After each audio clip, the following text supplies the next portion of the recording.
Okay, so I'm sitting with David Dinwiddie, and one of the topics which has come out a lot in leadership development as we look at what organisations are looking at for their leaders is this idea of strategy. So everyone seems to be talking strategy. Our leaders need to be good at it, they need to be thinking strategically. This is the area you have done a lot of your focus of research and practice on. So wanted to ask you about it, and maybe to start off with, what do we mean when we're talking about strategic leadership? What is that? Yeah, thanks, Nick. So it's a bit different, isn't it? Yeah. Speaking about strategy in the general sense, and strategic leadership is a bit more specific. So as you Right. said, strategy has become a buzzword. Yeah. The last 15, 20 years, it's been strategy, strategy, strategy. And what we're seeing is as our leaders get better and better at formulating coherent strategies, they don't necessarily see that feed into superior performance results. Right. Yeah. So we did some studies and we said, what's happening in organizations that are actually doing extremely well from a performance perspective over time? And we see they're good at making strategy, but they're good at developing a leadership culture to implement strategy and execute on it successfully. Right. And so why do you think that is becoming so important now? Well, the world's, it's just much more complicated, isn't Right. it? Organizations have become so complex over the last 15 or 20 years. Yeah. And what we're seeing is this complexity in the organization brings a lot of performance potential. Yeah. But we don't necessarily see organizations taking that potential and turning it into superior performance over time. Right. Leadership strategy takes two elements that are key to success. A good coherent strategic framework that shows us how we're going to go from here to there, and a leadership culture and capability that allows us to execute successfully on that strategy. Okay, so that's good. All right, so I'm getting it at a high level. Can you break it down for us a bit more and tell us what's in strategic Yeah, leadership? so it is a bit complex, Yeah. and we'll do this in just a few minutes. Why don't I show you this model that we use Perfect. here at the Center for Creative Leadership. This is a model which brings together those two elements, strategy and leadership, into one integrated process. Around the outside of this, we see the strategy formulation process. And all companies go through this, either consciously or unconsciously. They go through a process of taking a look at themselves internally and determining their strengths and their weaknesses, looking externally and assessing the environment to say, where are those opportunities that we need to go after, and what are some of the things that we may need to overcome in our competitive environments. We develop what I call a strategic lens. What's our vision? What's our mission? Our values, our operating principles? How do we see our business? And all companies go through this process. Then we get down to the specifics of identifying your business drivers. What are those 3, 4, 5 things that are actually crucial to invest your time, energy, and resource in to execute successfully on your strategy? Right. Right. Okay? And then we create some strategies. Yeah. How are we going to go from here to there? Yeah. What's our marketing strategy, our finance strategy, Yeah. our people strategy to make sure that we're actually making that journey to where we want to go? Now, this is a little bit different, a leadership strategy. And this is something that we see here at the Center for Creative Leadership that's one of the keys to actually executing successfully. Coming up with a strategy to enable the humans, the people in the organization, to actually act on this business strategy and put it into action. And then we sort of pull the trigger and we execute. We execute on our strategies, our people start working, and they start to drive the organization to where we want it to go.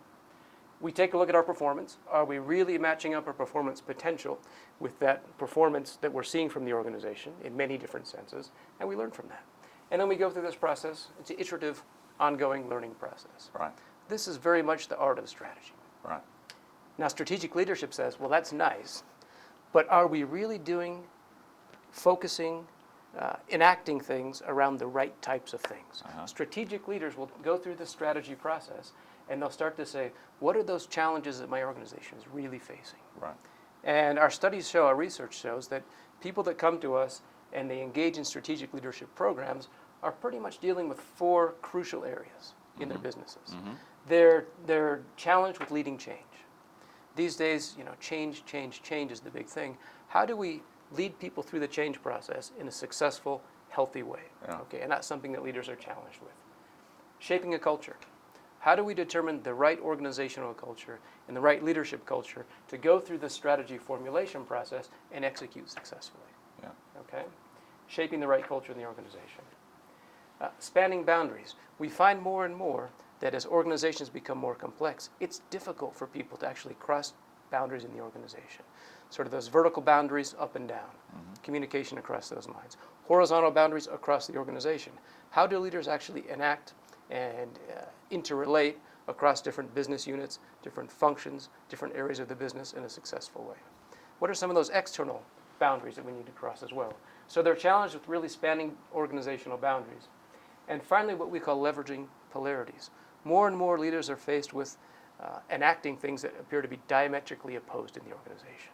So strategically, we want to grow our business, and we're going to invest in growth. But at the same time, we're being told, no, we need to become more efficient, more profitable. We need to reduce costs and become more effective. How do we help people understand that those two things are not really opposites? They're two poles that need to be paid attention to if we're going to be successful in the organization. Okay? So these are the type of things that strategic leaders are dealing with as they go through the strategy formulation process. Great. Perfect. Comprehensive. So tell me a story. So I know that you do this with clients, this sort of work. Give us a sort of picture of how this might work in the real world if organisations tried to get their people to be better at strategic leadership. So a case study that comes to mind is an organization I've been working with for the last 5 years in Peru, the Credicorp Group. It's a financial institution which has been growing very rapidly across all of Latin America over the last 5 years, very successfully, and faced with some pretty significant challenges. They go from a dominant player in the Peruvian market to an important, successful player across all of Latin America. So Credicorp, how did this play out in Credicorp? As Credicorp 5 years ago was going through this strategy formulation process and looking to the future and saying, okay, if we're going to be successful across all of Latin America, that's going to change significantly our strategic framework. We have to think differently, see our markets differently, and treat our people differently so that we're successful. Now, what are some of those challenges we're going to have to face as we look out strategically? Well, we're pretty good at this process. The senior leadership team at Credicorp is very well trained, very well experienced in the strategy formulation process. And they started to say, but that's going to look a little bit different as we look at the types of change we have to drive in the organization, as we expand our business model, as we go into new markets, as we start to get into different services. What are the types of things we need to focus on strategically around change? We started to realize that shaping the culture was absolutely key. A very successful organization based on short-term performance results now needs to be focused on long-term strategic vision, changing its mission, and coming up with a culture of leaders that actually interact and integrate across different lines of the business. And that required some significant change. They started to see that the boundaries that they were very good at crossing horizontally in the organization, people communicated extremely well. And we were challenged with going across the organization and bringing functions together and coming up with new ways of doing things and new ways of innovating across our business. And finally, this polarity thing. And how do we grow and become more efficient at the same time? And they started to focus on these issues as strategic leaders as they were going through this strategic thought process. Right. Nice. Okay. So for people listening who know that they need more strategic leadership in their organisation, what would be a couple of tips as far as how do you start? What are the first sort of couple of things you do or think about? So yeah, the starting point's difficult. There's a lot to it, isn't it? Yeah. I tend to think that one, understanding yourself is important in any developmental process, even organizational development. Really understanding who are we as an organization, who do we want to be as an organization, and what are some of the strengths and weaknesses within that vision. So I think there's establishing the overall vision of who we are and where we want to go, and then saying, well, how competitive are we in our markets? When we take a look at not just ourselves in our marketplace, but the other competitors and the expectations of our clients, are we well situated from a competitive perspective or not? Right. And what do we need to do to become more competitive in that environment? Right. Great. Thanks very much, David. It's a great overview of what strategic leadership is and also a concrete example of how to do it. All right. Thank you. Thank you, Nick.